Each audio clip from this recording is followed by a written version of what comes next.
All right, good people. What's up?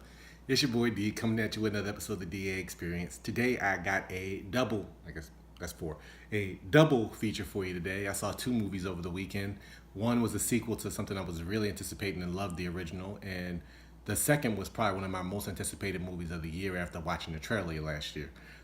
First up, we got Pacific Rim Uprising. I saw the original Pacific Rim, I guess around 2012, 2013, and watching the trailer for it, I had to see this movie.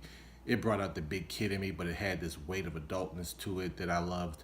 It was directed by Guillermo del Toro, who does monsters better than pretty much anybody in movies right now. Guy just recently won an Oscar for Shape of Water, which featured a monster of sorts. But it was one of my favorite movies. It was my favorite movie that year it came out. It's giant robots called Jaegers fighting giant monsters called kaiju. There was this weight to it. The actual physics involved in the movie was awesome. Loved it from beginning to end. It's one of my favorite movies of all time. So when I heard a sequel was coming out, I was very anticipating, I was anticipating looking to see this movie. Unfortunately, it didn't live up to what the original was for me, especially once I heard that Guillermo del Toro wouldn't be directing again. I was like, okay, at least they can still use his models, still do what he did in the other one. When it comes to big robots fighting big things, you got pretty much two ends of a spectrum. You got the Transformers side of the spectrum, and you got the Pacific Rim side of the spectrum. And unfortunately, this one fell on the Transformers side of the spectrum more for me than the Pacific Rim side of things. You could tell that this was done as a cash grab, and that they were looking to gear this more towards children, to have a whole bunch of toys out. Some of the physics that were in the original just weren't there. The monsters didn't, and the robots didn't fall the same way. They were a lot faster. It was way more CGI. With the original, the sets, like some of the biggest sets ever built, just the foot of one of the Jaegers was one of the biggest sets in the history of cinemas. And this one, they didn't really do that. You could tell there was a lot of people looking at green screen, and they tried to bring this weight to it, but when you had these younger characters that unfortunately they never let you draw into and connect with, like the way they did with the original movie, it just left it lacking.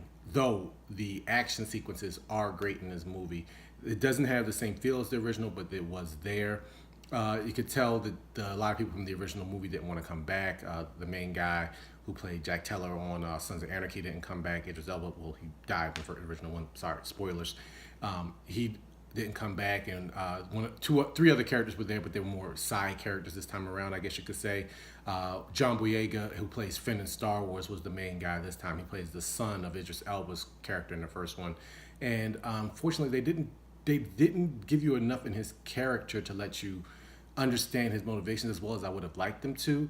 But for what the movie was, is giant robots fighting giant monsters. That part, the living kid in me, when those scenes were on, it was fine. When it was the people actually existing in this world and dealing with each other, that let down the movie. And unfortunately, there's really only two big action sequences. There's kind of a third one that's pretty quick scene, but the end is about 30 minutes of a fight. So that's the upside to it. There is this 30-minute long fight at the end. And it brings a lot together, and it's just all that stuff that people love as kids when it comes to, you got your giant robot toys fighting your other toys, and that's pretty much what this was. And you could tell that they were setting up to make this into a franchise to go forward. John Boyega is actually even producing this one. So if you love the original Pacific Rim, I would actually say skip this one. And wait for it to come out on video.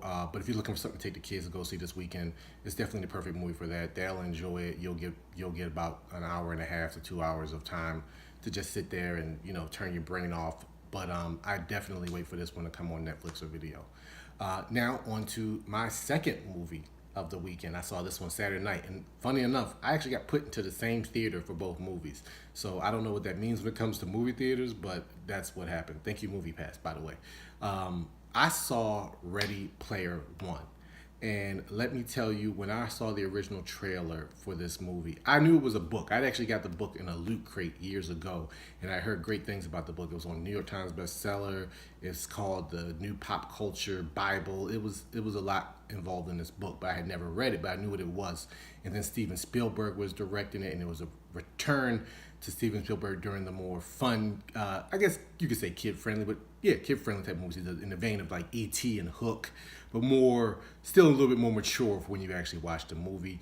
But as an 80s baby like me, or a pop culture fanatic like me, I love this movie from beginning to end. There were some things that I didn't find too good, but the other stuff made up for that. I mean, in the first 5 minutes of the movie, you're looking around and you see Batman, Minecraft, you see Laura Croft, you see King Kong, you see the T Rex from Jurassic Park.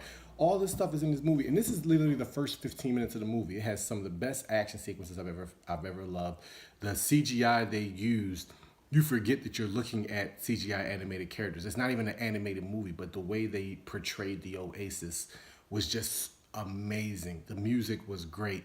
Where the movie lacked that though was the characters on the other side. They put so much energy and emphasis on their avatars in the Oasis that when it came time to see them as actual real people, I couldn't connect with them. I tried, and you just never really felt for them. They just didn't convey why they were all in this world doing this as well as it did for why they love the Oasis. The book establishes what the Oasis means to society so much.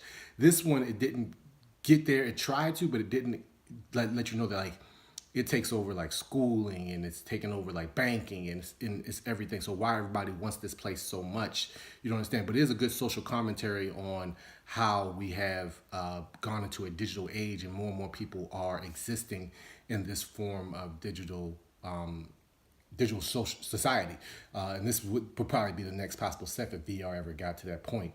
This would be how people interact with each other. And I did like the social commentary on it. But what I loved about this movie was just seeing all the side characters. You see Spawn pop up, Tracer from Overwatch. You see freaking Godzilla, Gundam. I mean, I'm just sitting there and my eyes are wide. And it has one of the best battles I've ever seen in a long time at the end of this movie. Is again, like Pacific Rim, a good 30-minute fight sequence.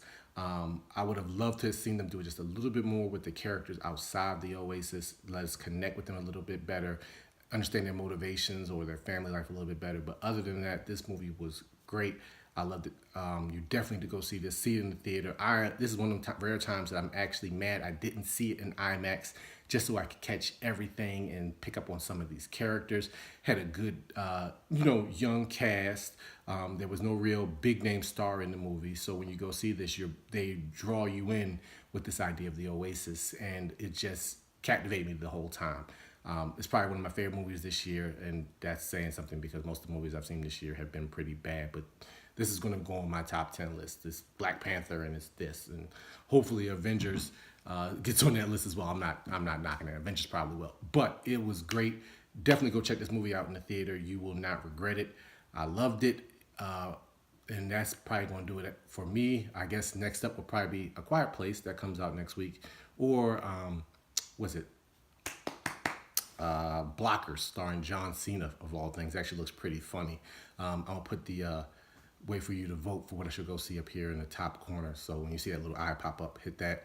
So as I always say, don't forget to like, don't forget to subscribe, hit that little bell notification so you know when I put up a new video. Leave your comments down below. Let me know what you thought of the movies. I always like getting into discussions with folks. And I'll see y'all next week at the movies. And as I always say, I hope it's a good one. Peace.